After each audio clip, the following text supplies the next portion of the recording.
dia, boa tarde, boa noite. Eu não sei em que horário vocês estão vendo esse vídeo, mas cá estou eu. Então, hoje a nossa aula é de artes e nós vamos falar sobre as transformações do cotidiano, o coletivo e principalmente nós vamos falar de artes que mexe com esse coletivo, mexe com esse cotidiano, que é a performance. Só que eu vou dizer para vocês o significado de acordo com o dicionário de teatro do Patrice Pavis, acredito que seja assim, e eu vou ler aqui para vocês, tá? Performance. Segundo o dicionário, a performance ou performance art, expressão que poderia ser traduzida por teatro das artes visuais, surgiu nos anos 60. Não é fácil distingui-la do happening, porque elas são muito parecidas. E é influenciada pelas obras do compositor John Cage, nós vamos vê-lo no nosso livro, tá certo? E do coreógrafo Merce Cunningham, do videomaker Name June Park, do escultor Alan Caprow, que a gente também vai conversar sobre ele. Ele chega à maturidade somente nos anos 80, então a performance, os happenings, eles nascem na década de 60, mas só há uma evolução e toda uma transformação na década de 80. Nos dias atuais, ela está cada vez mais trabalhada, e principalmente com a ajuda das mídias, né, das tecnologias. A performance associa, sem preconceber, ideias, artes visuais, teatro, dança, música, vídeo, poesia e cinema, e aí daí vai, grafite, tudo que você possa imaginar que você possa colocar de alguma forma nesse cotidiano, ou trazer o cotidiano para dentro dessa arte. É apresentada não em teatros, mas em museus, galerias de arte e atualmente nas ruas, nas praças, dentro de um quarto, na sala de aula, no meio do pátio, enfim, em qualquer lugar. Trata-se de um discurso caleidoscópio multimatemático. Então aqui, segundo, eu não vou ler todo o significado aqui, mas eu vou enfatizar algumas coisas aqui. Enfatiza-se a efemeridade e a falta de acabamento da produção, porque não há tantos ensaios para acontecer, apenas acontece. Mais do que a obra de arte representada e acabada. O performer não tem que ser um ator desempenhado em um papel. Existe a diferença do ator que desenvolve um papel. No caso da performance e na happening, o artista, ele também é o personagem. Então, praticamente não existe. É o corpo do artista ali, ao vivo, nu e cru, tá? Continuando. O performer não tem que ser um ator desempenhando um papel, mas sucessivamente recitante, pintor, dançarino, em razão da insistência sobre sua presença física. Um autobiógrafo, cênico, que possui uma relação direta com os objetos e com a situação de enunciação. A arte da performance é perpetuamente reestimulada por artistas que têm de seu trabalho uma definição híbrida, deixando sem pudor que suas ideias derivem na direção do teatro, de um lado, por outro, no da escultura, considerando mais a vitalidade e o impacto do espetáculo do que a correção da definição teórica daquilo que estão fazendo. A performance art, a bem dizer, não quer significar nada, ou pode significar tudo. Então, o que eu acho muito bacana e eu acho louvável e admirável dentro dessa arte é porque ela é reflexiva. Ela traz uma reflexão pro cotidiano, pra sua vida, pra tudo praticamente que você faz ou te incomoda. Então, se te incomoda, te afeta. E aí vai mexer com os teus afetos, os teus desafetos. Então, é uma arte que realmente me encanta. E no livro de vocês, vai estar no capítulo 2, só que nós vamos a partir da página 28. Então eu gostaria que vocês, depois de toda a explicação, vocês lessem, porque nós vamos ver de primeira logo um pouco sobre o trabalho da Yoko Ono, do Alan Caprow e da Silva Moura, que ela é de Fortaleza, certo? Eu já fiz uma oficina com ela, até maravilhosa, e traz, assim, reflexões incríveis. Então, a Yoko Ono, vocês devem conhecê-la por ela ter feito um trabalho tanto ativista como como dos direitos humanos, juntamente com o John Lennon, que ele era músico também do grupo dos Beatles.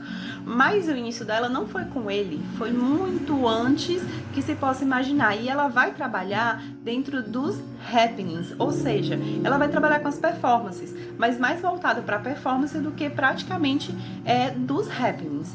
E eu vou pedir para que vocês compreendam o que eu vou falar, é que vocês primeiramente dêem uma pausa nesse vídeo e assistam o primeiro link que eu mandei para vocês, que é uma performance da Yoko Ono. Sempre há uma pergunta ao terminar uma performance. Vocês entenderam? Assim, há uma pergunta de si próprio. Mas, na verdade, dentro de uma performance, a gente espera que as pessoas sintam e não compreendam propriamente dito. Vocês prestaram atenção que nessa performance da Yoko Ono, há uma participação do público. Ela chega no palco, fica imóvel, sentada como as japonesas, e espera, ela dá as informações, né, todas as orientações necessárias, e a performance começa a acontecer. Não tem, tem um início, o fim ela que vai determinar. Às vezes é um pouco mais longa, às vezes é um pouco mais curta, e a ideia é essa, que o público interaja, que o público construa essa arte, que é o que? Cortar cada pedaço da roupa dela. Mas o que isso significa? O que isso quer dizer? Pra gente, agora em 2020, talvez não faça tanto sentido, mas para aquela época foi totalmente um manifesto contra o processo da Segunda Guerra Mundial, do qual das bombas que caíram em Hiroshima e Nagasaki, no Japão.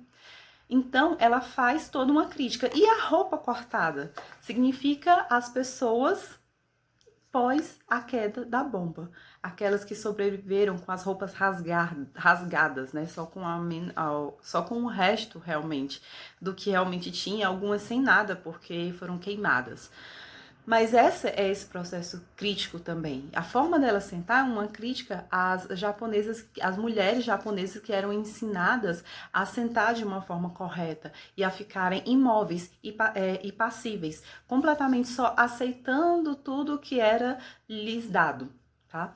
E a questão dessa performance dela, o que eu achei incrível, é que cada performance que ela faz, ela vai com a melhor roupa. Depende, tá? Tem algumas performances que só acontecem uma vez. Ela fez essa performance 3 vezes. Então, todas as 3 vezes ela escolheu a sua melhor roupa. Dizia ela.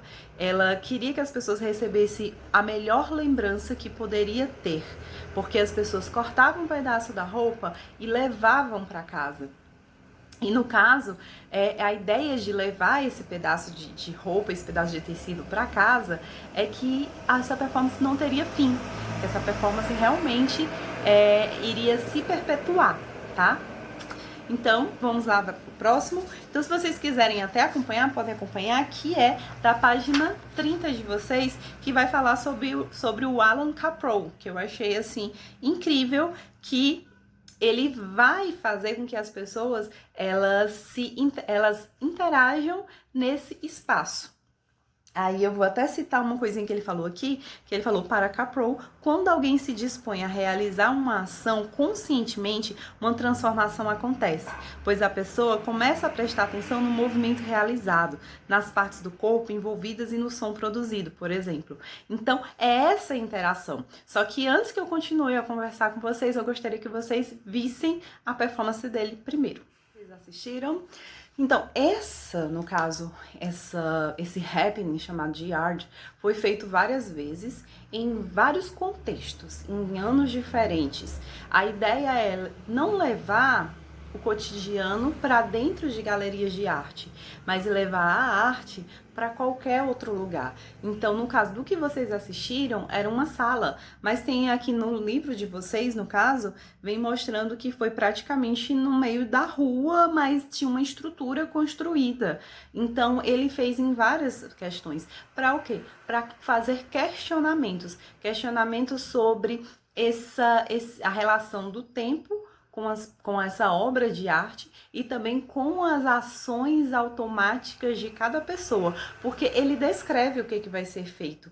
Então, é essa ação. Claro que no vídeo que vocês viram, vocês acabam não vendo a ação das pessoas, mas eu vou deixar para vocês um link também que vocês podem ler um pouco sobre essa performance dele, Yard, certo? Agora nós vamos partir para a dança também como performance, no caso, nós vamos ver agora Anatomia das Coisas Encalhadas da Silva Moura. Então, vocês vejam primeiro e em seguida eu vou comentar.